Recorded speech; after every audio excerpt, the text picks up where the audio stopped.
है दोस्तों, आप लोग का मेरे इस वीडियो में। तो चलिए, आज का टॉपिक है हमारा यूनियन एंड इट्स टेरिटरी और बाद में हम पढ़ेंगे सिटीजनशिप। तो चलिए शुरू करते हैं बिना किसी देरी के। तो पहले आ जाते हैं यूनियन एंड इट्स टेरिटरी में। तो ये आपका पार्ट 1 में आता है, जिसमें 4 आर्टिकल आता है, आर्टिकल 1 2 3 4। ठीक है।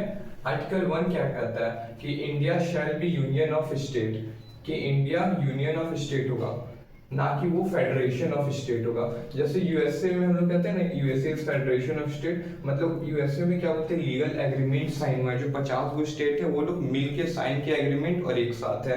पर यहाँ पे ये नहीं है, यहाँ पे हम लोग कोई लीगल एग्रीमेंट साइन नहीं किया, हम लोग डिसेंट्रलाइज किए, मतलब एक यूनियन को हर भाग में बांटे हैं ताकि एडमिनिस्ट्रेटिव कन्वीनियंस के लिए, नहीं कि बहुत बड़ा स्टेट था तो एडमिनिस्ट्रेट करने में दिक्कत हो रहा था, देख रेख करने में, तो नहीं, इसलिए हम लोग उसको बांट दिए। तो हम लोग के बीच में कोई लीगल एग्रीमेंट साइन नहीं हुआ सेंटर और स्टेट के बीच में, इसलिए जो आपका सेंटर है ना वो स्ट्रांग है एज कम्पेयर टू स्टेट। अगर मान के चलिए कल आपका स्टेट नहीं सेक्सेशनिस्ट टेंडेंसी शो कर रहा है, मतलब वो चाह रहे हैं कि हम यार ये इंडिया से अलग हो जाए, तो उसके पास ये पावर नहीं है। जैसे करेंट एग्जाम्पल मैं आपको देता हूँ, खालिस्तानी वाला, नहीं वो लोग प्रोटेस्ट कर रहे हैं जैसे पंजाब में कि पंजाब को एक अलग अलग खालिस्तानी ये नहीं कंट्री बनाना चाहिए, तो वो नहीं हो सकता, मेरे पास उतना पावर नहीं है। ठीक है।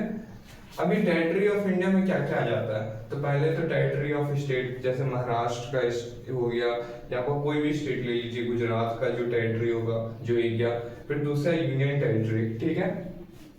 और तीसरा हो जाएगा जो टेरिटरी में बी एक्वायर्ड इन फ्यूचर, मतलब अगर मान के चलिए कल के हम लोग पाकिस्तान में अटैक करके उसको कब्जा लेते हैं, तो उसको भी कहेंगे टेरिटरी ऑफ इंडिया। ठीक है। अब ये दोनों डिफरेंस क्या है कि टेरिटरी ऑफ स्टेट और क्या बोलते हैं यूनियन टेरिटरी में, मतलब स्टेट और यूनियन टेरिटरी में डिफरेंस क्या होता है। स्टेट में होता है स्टेट लेजिस्लेचर, कि वहाँ का स्टेट गवर्नमेंट खुद कानून बना सकता है, और जो आपका यहाँ पे कोई स्टेट लेजिस्लेचर नहीं होता यूनियन टेरिटरी में, इसको सीधा डायरेक्ट कंट्रोल करता है प्रेसिडेंट। ठीक है।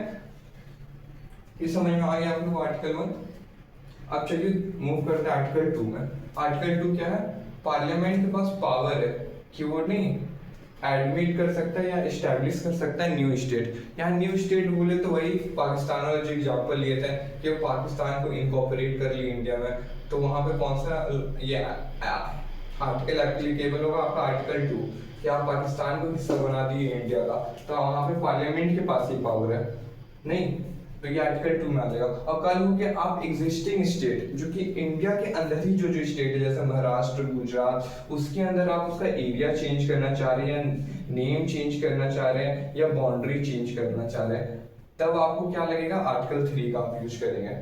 ठीक है। तो उसके लिए लेकिन आर्टिकल 3 यूज करने के लिए आपका पहले प्रोसीडिंग है, कुछ नियम है जो आपको करना पड़ेगा। पहले तो आपको प्रेसिडेंट का प्रायर परमिशन चाहिए। ठीक है। पहले प्रेसिडेंट का परमिशन चाहिएगा।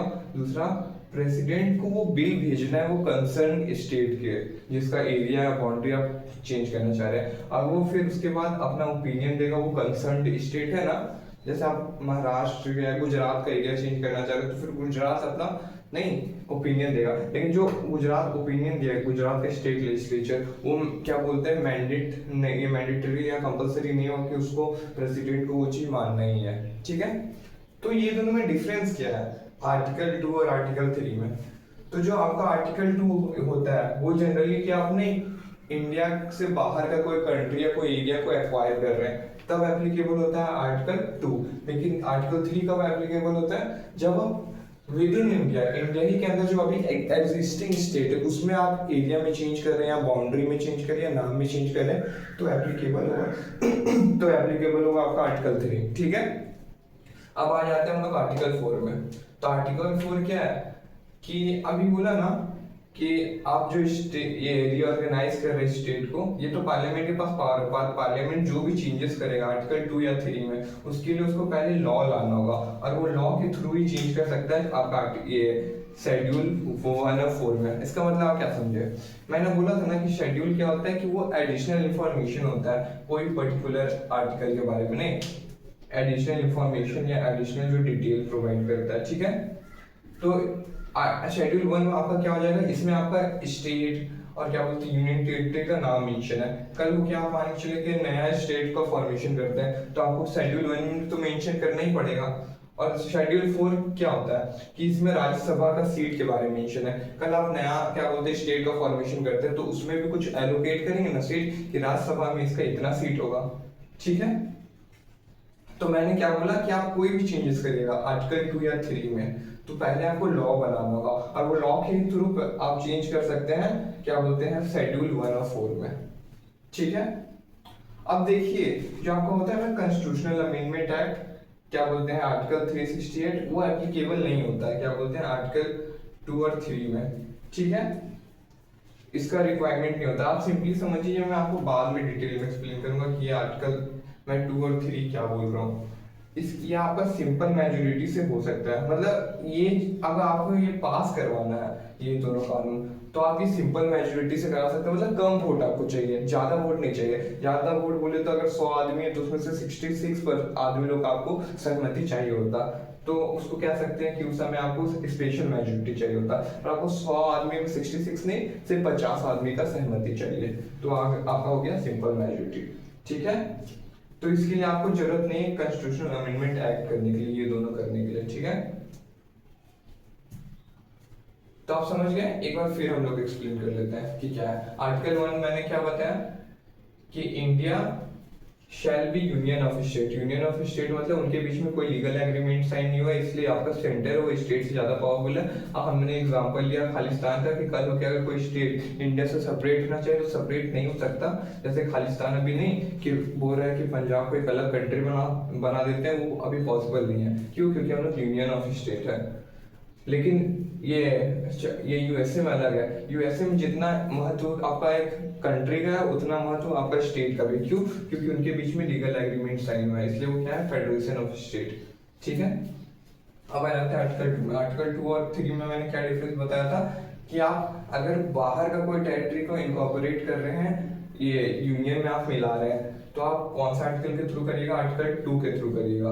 लेकिन अगर जो एग्जिस्टिंग स्टेट है उसमें आप कुछ वेरिएशन करें, चेंजेस करें उसका बाउंड्री में, एरिया में या उसका नाम में, तो कौन सा एप्लीकेबल होगा? आपका ये आर्टिकल 3 एप्लीकेबल होगा, ठीक है। लेकिन उसके लिए आपको आर्टिकल 3 करने के लिए आपको पहले कुछ प्रोसीडिंग करना होगा। पहले तो आपको ये चाहिए होगा प्रेसिडेंट का प्रायर नहीं परमिशन चाहिए होगा, अप्रूवल। फिर उसके बाद प्रेसिडेंट वो कंसर्न जिस नहीं स्टेट का आप एरिया ये सब चेंज करना चाह रहे हैं उसके स्टेट लेजिस्लेचर को वो अपना क्या बोलते हैं बिल पहले सेट करेगा। लेकिन वो बिल जब पढ़ने के बाद जब वो दोबारा वो स्टेट आपका प्रेसिडेंट को भेजेगा तो जरूरी नहीं है कि प्रेसिडेंट वो चीज को माने ही, ठीक है, उन लोग का बात को। अब जो देखिए आर्टिकल 4 का बात ये थे कि अभी जो ये दोनों में चेंजेस करना होगा आपको, ये दोनों क्या बोलते हैं आर्टिकल में, तो जरूरी नहीं है कि उसके लिए पहले आपको एक लॉ फॉर्म करना होगा और वो लॉ ही के थ्रू आप चेंज कर सकते हैं शेड्यूल 1 और 4 में। मतलब वो लॉ के थ्रू आपका चेंज होगा, उसके लिए आपको नहीं जरूरी नहीं है कॉन्स्टिट्यूशनल अमेंडमेंट एक्ट लाने का कि नहीं कॉन्स्टिट्यूशन में अमेंड करने को समय कोई जरूरत नहीं है। मतलब आप ये सिंपल मेजोरिटी से कर सकते हैं ये काम, ठीक है।